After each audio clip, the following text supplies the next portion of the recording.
Hello everybody, my name is Jordy Pastor, and today I'm here to talk to you guys about neck visualization, how to identify your roots and your octaves throughout the neck, throughout the guitar neck.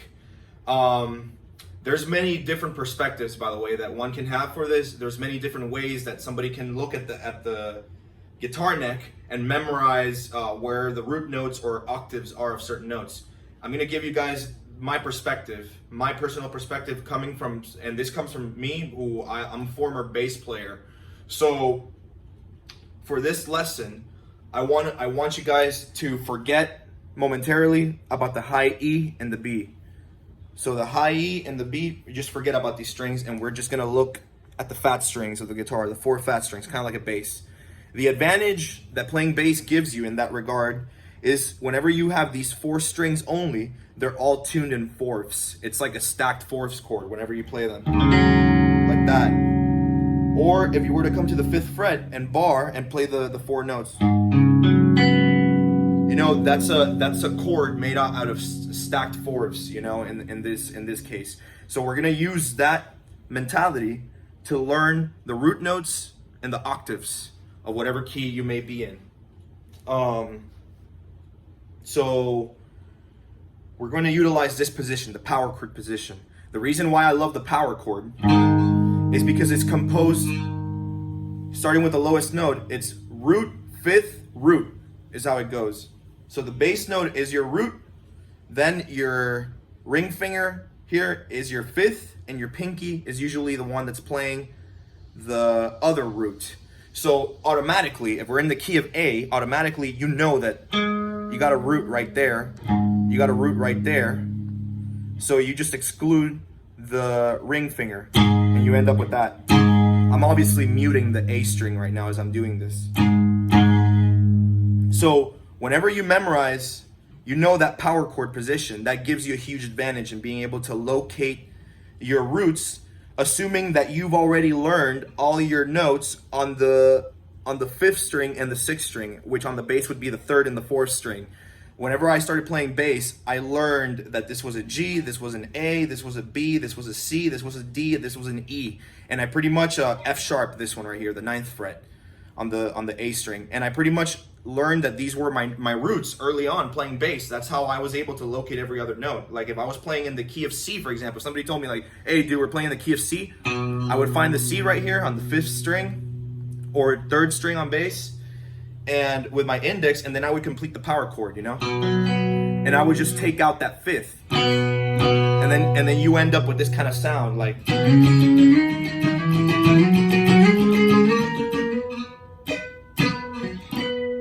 so on bass, if you're doing this, it feels great because it gives you like a lot of like power and thickness, you know, having that extra like root note to play with. So whenever I played bass, I would always be like,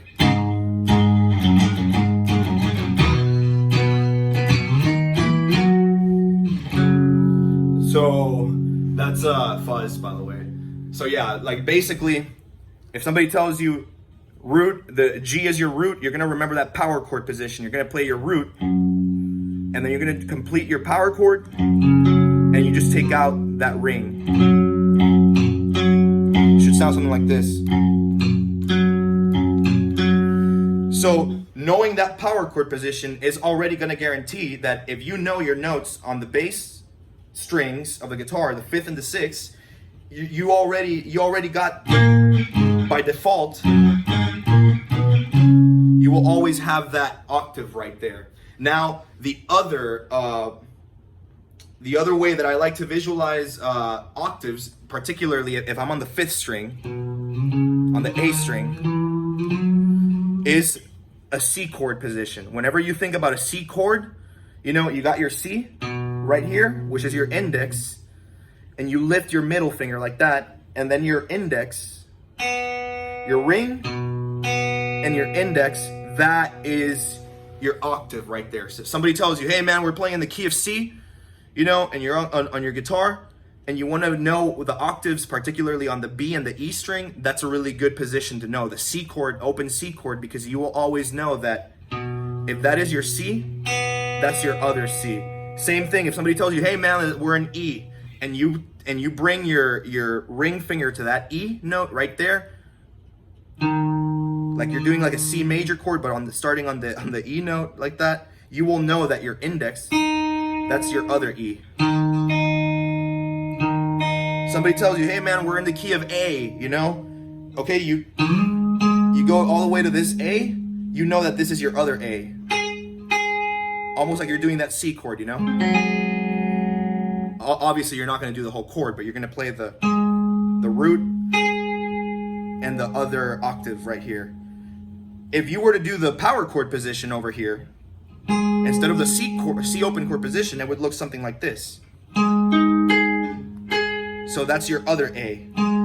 So you know by default that by doing this power chord, you got an A right there. And if you substitute your bass note with your ring finger, like a C chord, and you do like a C shape over here, you know that there's another A right there.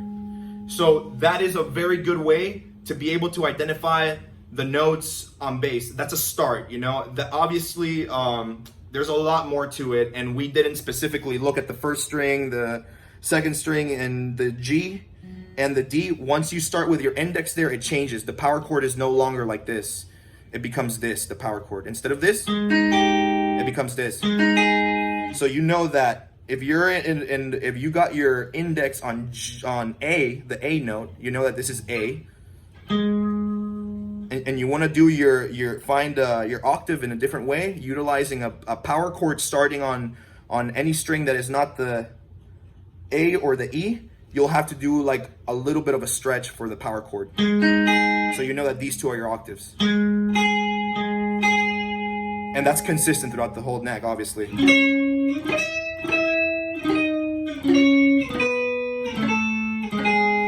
Same with starting on the G note.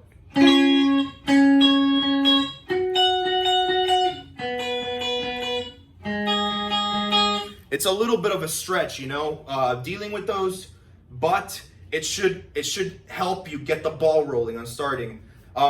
Thank you so much for watching this video. I know that bass players will like heavily benefit from watching this. You know, me as a former bass player, that's the way that I started visualizing the neck, you know, by learning these two strings, you know. So in conclusion, as long as you know the 5th string and the 6th string, you know all your roots. You know that this is a C, you know that this is a B, you know that this is an E, you know that this is an F sharp, you know that this is a B right here again, you know that this is a C. As long as you know these two strings really well and you know what the notes are, you will find those octaves very easily just by utilizing the power chord shape.